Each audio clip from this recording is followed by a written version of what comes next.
What's up, guys? Welcome to Comic Basics, the greatest stories ever told, where we try to teach you the greatest stories in comics in 5 minutes or less. I'm Joel, and today's greatest story, the Tower of Babel.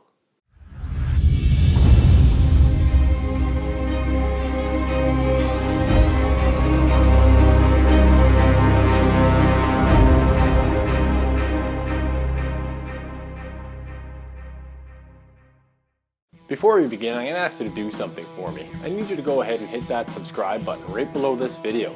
Not only does it ensure that you don't miss a video, it also helps this channel grow. The Tower of Babel was written by Mark Waid and released from July to October 2000.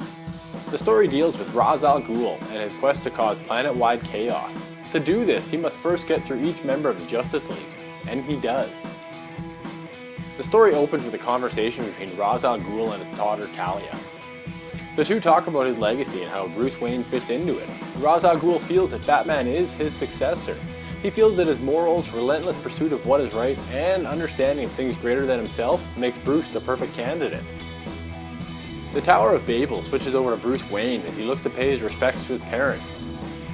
That is, the story shifts to the gravesite of Thomas and Martha.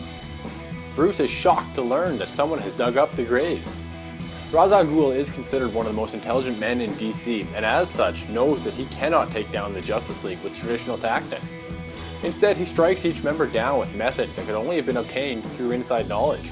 For example, Martian Manhunter has his body covered with nanites, and those are covered with magnesium that, when exposed to air, cause him to burst into flames.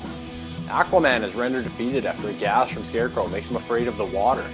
Since Aquaman requires water to live, he is left with only a few short hours to live. What's important to know is while this is happening, Superman reaches out to Batman to ask if he knows how this could have happened. Batman replies that he does not know. Eventually, the only member that remains is Batman, and at this moment, Ra's al Ghul puts his plan into motion. We learn that Ra's al Ghul has broadcast a signal across the globe that turns written language into an incomprehensible mess that the brain cannot process.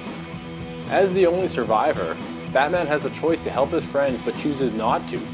In essence, Batman has become so preoccupied with recovering the stolen remains of his parents that he hasn't even noticed that the world has fallen into despair.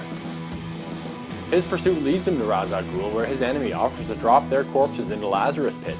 This, of course, will reanimate the corpses and bring them back to life. With the choice to bring his long-dead parents back, Batman chooses not to. He does this because he does not wish to betray the memory of his parents. He argues that his purpose was created by the death of his parents. If he were to have brought them back, there would be no need for Batman.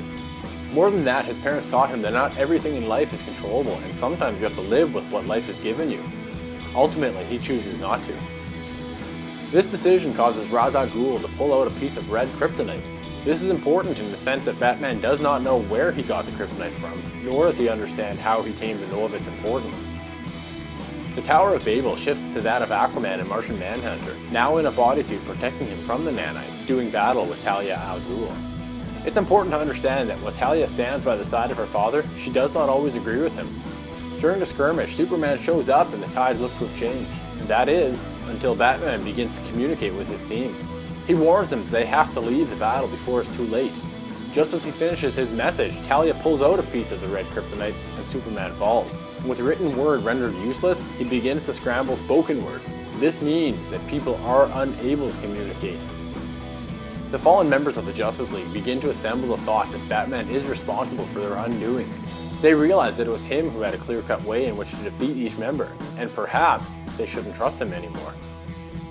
The Tower of Babel shifts back to the home of Ra's al Ghul, where Talia has come home to report back. It's crucial to remember that Talia does not agree with what her father is doing. While she and her father are talking, a guard walks in and tells the two that Batman has been killed.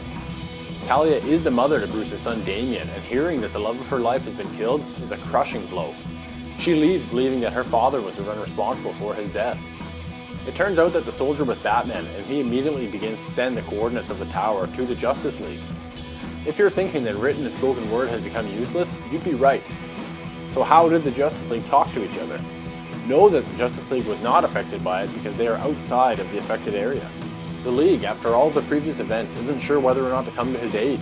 They feel that they had been betrayed once and this could be another trap to do it again. As their dialogue draws to a close, Superman vacates their headquarters to catch up to Batman. After catching him, he asks why Batman did what he did, to which Batman explains that he cannot say now, but it was for the good of the planet. The Justice League is the Justice League, and as such put their concerns aside for the betterment of the planet. After a large skirmish, Superman destroys a tower that has caused a language breakdown.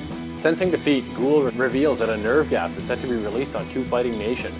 The Justice League splits up with Superman and Batman off to find Ra's al Ghul, and Wonder Woman, Flash, Plastic Man, and Green Lantern attempting to stop the gas. At this point, Batman reveals that he created a fail-safe program to eliminate the Justice League should any of them turn against humanity. This may seem like a good idea, but remember, he did this without the knowledge of the team. The Justice League is able to stop both Ra's al Ghul and the gas from being released into the public. The final moments of the Tower of Babel show the Justice League in debate as to what they should do. While some argue that Batman was correct in creating a failsafe, others can't get past the betrayal. His future, his place on the team is then decided by a vote.